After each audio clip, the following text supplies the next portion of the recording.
Hello, everybody, and welcome to another edition of The Generalist, the YouTube channel where you get to learn a little something about everything.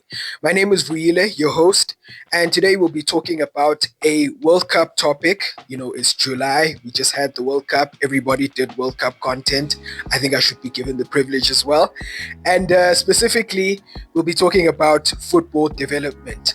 We would have seen that during the World Cup, despite, the usual suspects making it to the semis and the finals, you saw that the quarterfinals were slightly different in that there were two teams that, although one of them was making their second appearance, was a very different team to the one that you would normally expect to be there. There were favorites that crashed out early, and then there was this one team that made it to the quarterfinals for the second time in their history. And then there was another team that made it to the quarterfinals that you might not expect to make it that far in competitions.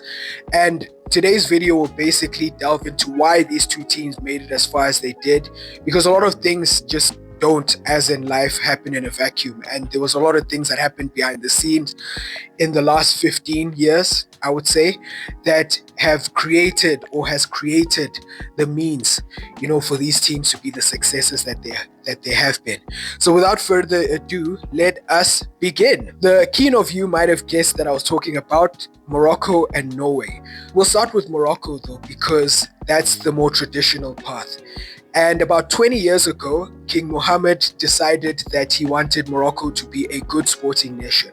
So he commissioned his country to build a huge training center, about 17 hectares large, complete with state-of-the-art pitches. It has pools. It has all equipment that is necessary to bring the best out of the best from their footballers. And that is the King Mohammed VI Technical Center, which stands now. And then pursuant to this, they need players, obviously. You can have the center, you can have the masseuses, but they need somebody to massage, right?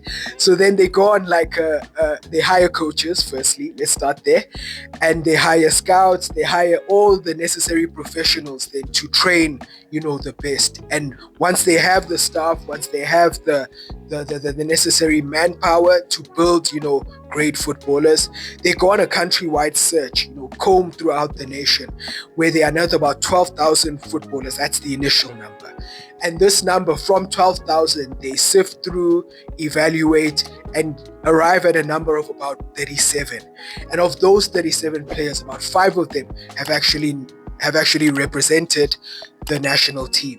Those include players like their keeper Yassine Bounou and their centre back Naif Agued. Okay, now they've got the players, and then before you even get to that, I think we should also mention that they need to, in order to find these players, they need to make it easy for them to be found. And to do this, they decided to build football pitches around the country. They built pitches everywhere, even in some of the most remote parts, small towns. And that way it increases the chances to be scouted by somebody, right?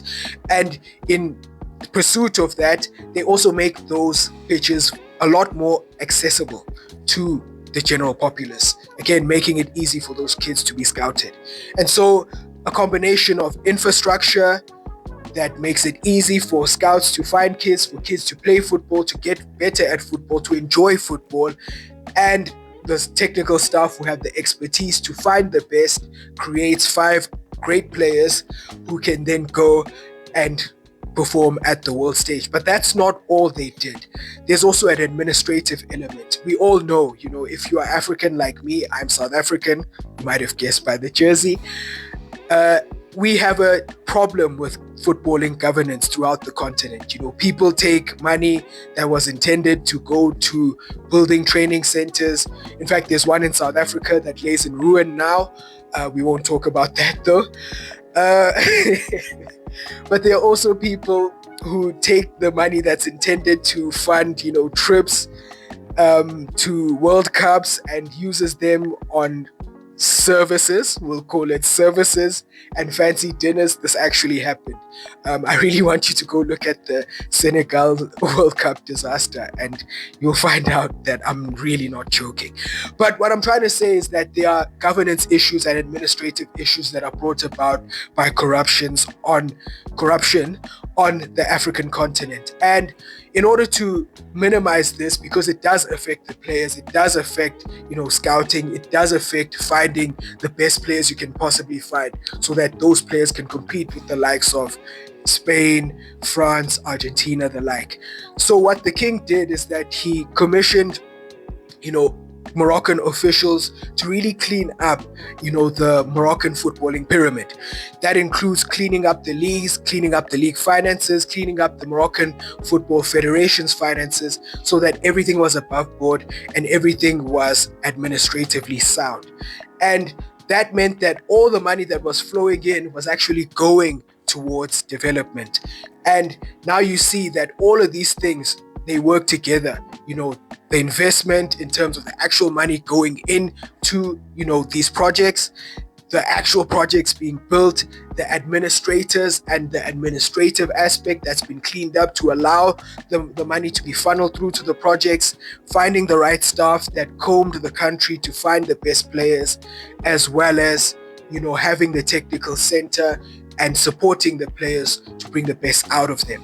And all of that made great domestic players. But there's one more aspect that made Morocco such a great footballing nation, and that is the diaspora.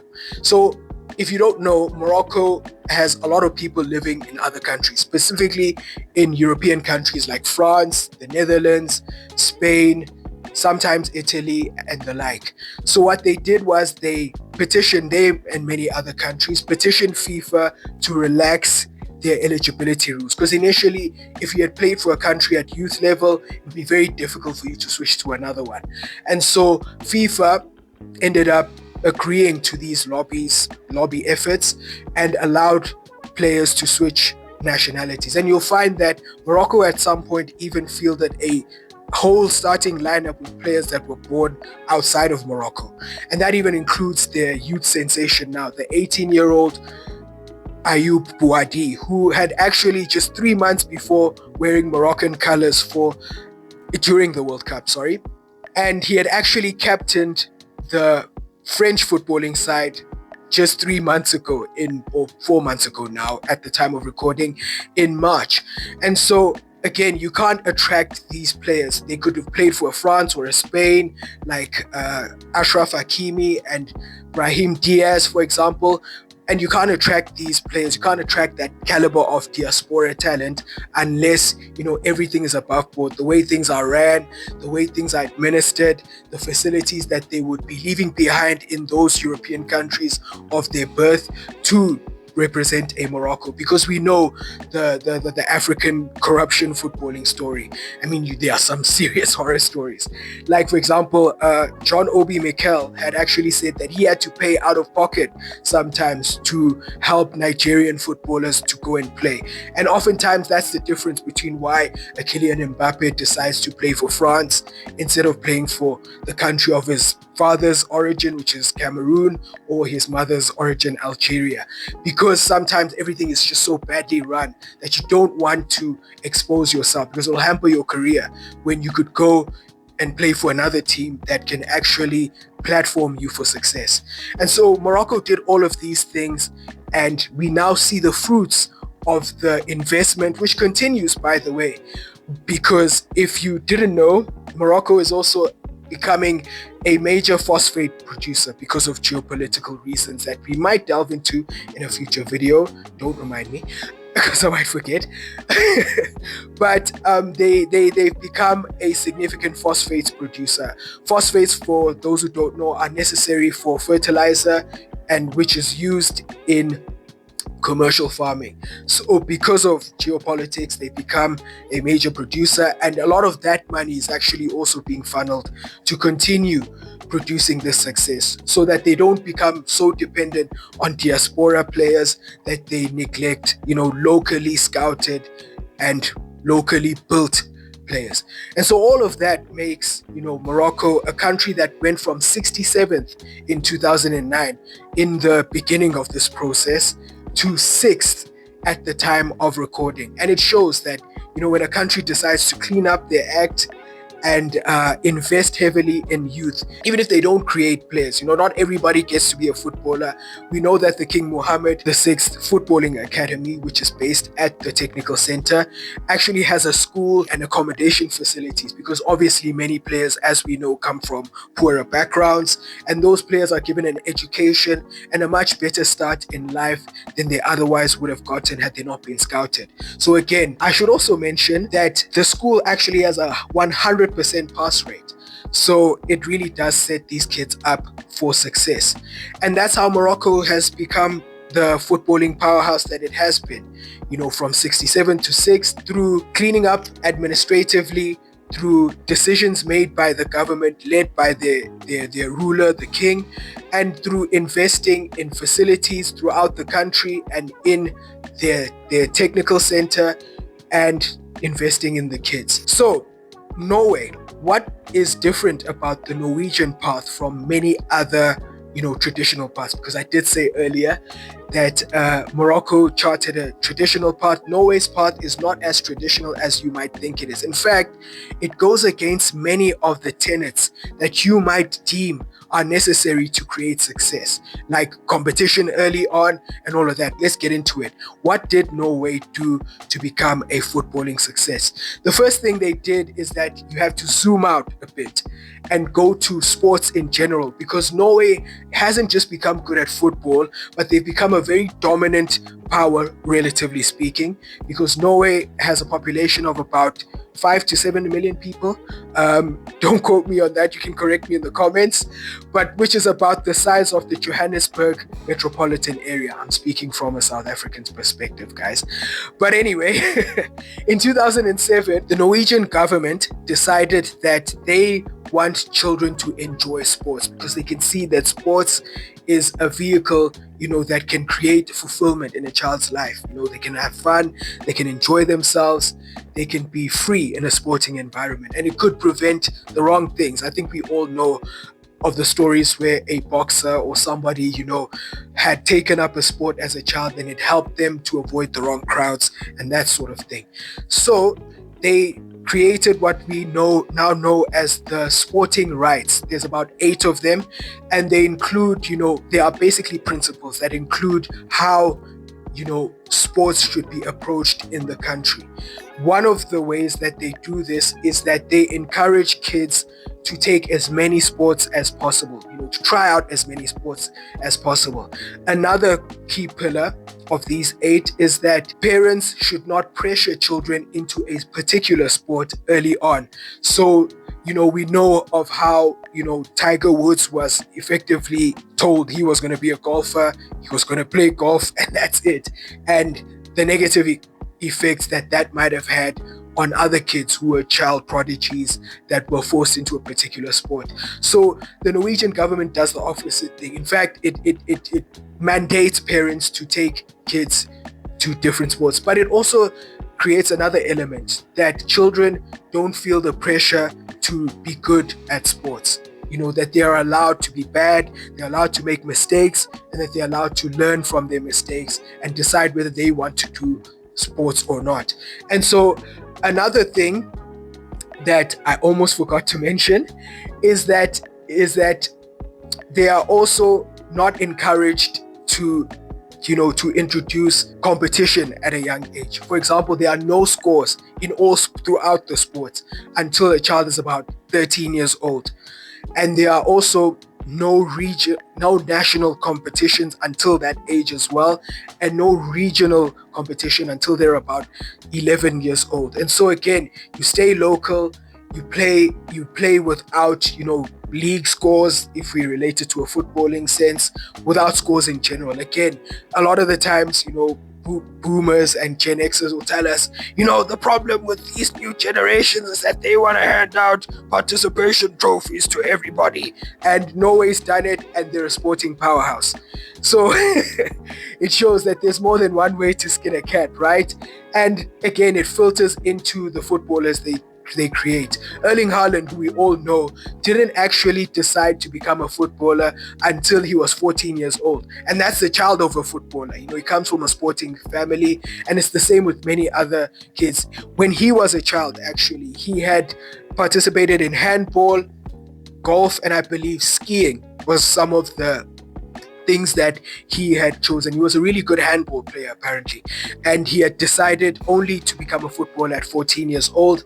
And a lot of the people in the Norwegian footballing setup say that they didn't even know he was as good as he was until, he had developed in his teens, in his mid-teens. The actual child prodigy that everybody knew about was Martin Ødegaard, who has actually panned out as a footballer. So many of the Norwegian players have the same story. Alexander Sørloth comes from I hope he's Alexander, but Sørloth, the one everybody hates now, comes from a sporting family as well. He tried out different sports, and so it shows that allowing kids to have fun, to participate, and to choose a sport that they want to be good at, not only makes them great at sports in general, but it also means that whatever sport that they decide to choose, the idea is that it's one that they feel personally invested in. So they'll take ownership for their own development. They'll take personal responsibility, because at the end of the day, they're the ones who chose the sport that they ultimately chose to participate in. But that's not all that Norway did. So another thing that Norway did was that they decided that they will take